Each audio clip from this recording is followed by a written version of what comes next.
Mga ka-all-around husband, tayo po ngayon ay magluluto ng isda. Ang ating gawing luto dito ay sarsa.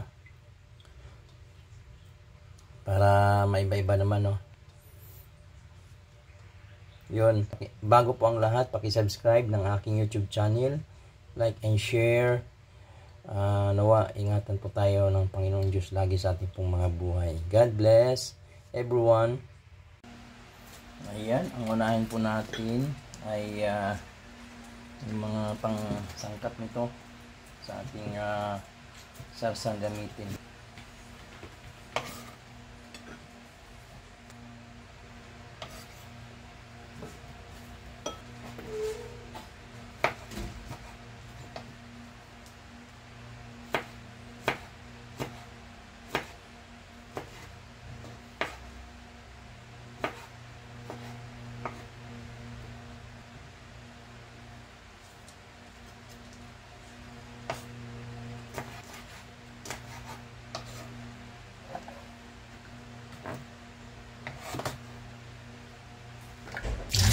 Hugasan po muna natin itong isda, no? Ayan.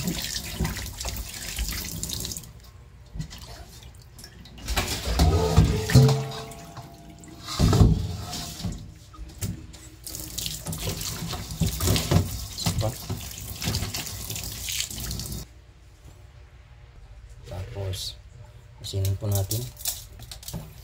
Konti.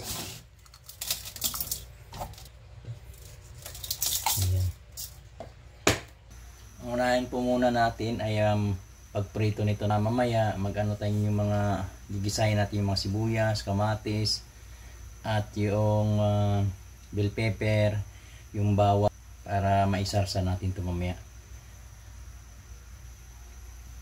Lagay muna tayo ng mantika.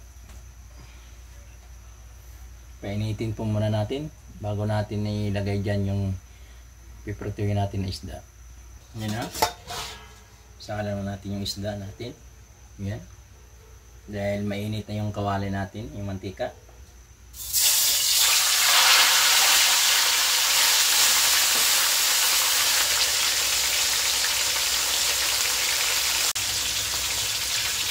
So, balik na rin natin siya para maluto siya ng maayos, no?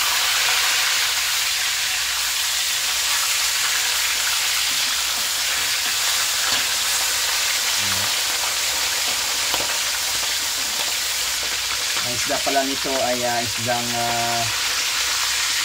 talakitok, no? Tawag dito, talakitok, isdang talakitok.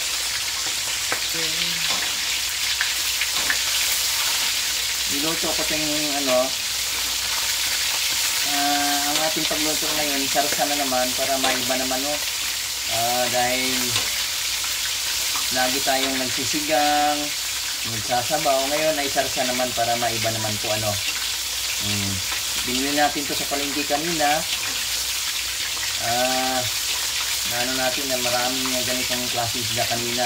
Kaya bumili tayo. Kaya kita natin kanina. Ngayon babalik tayo naman natin ulit. Yan. Para maganda ang pagkaluto, no? Ang ating isda.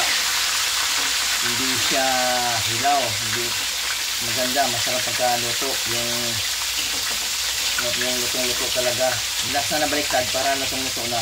Yan, tapos medyo siya, medyo crunchy ito. Masarap ito, mga ka-all-around husband.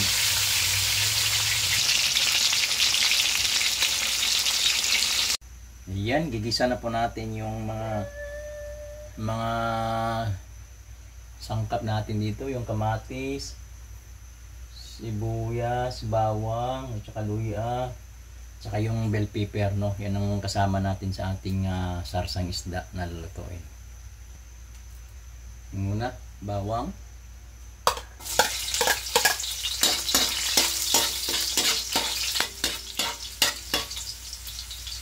Sunod, kamatis.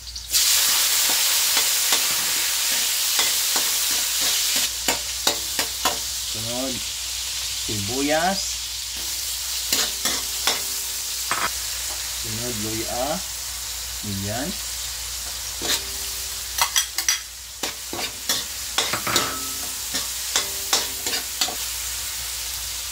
huli ay ang bell pepper natin.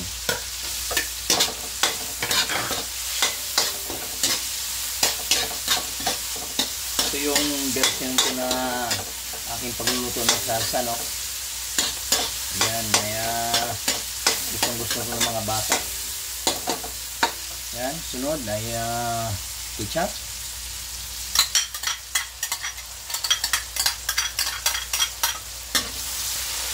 Yan, tubig.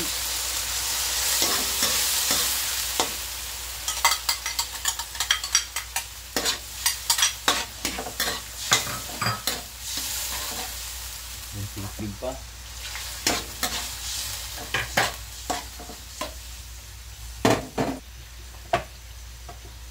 Tapos ay paminta.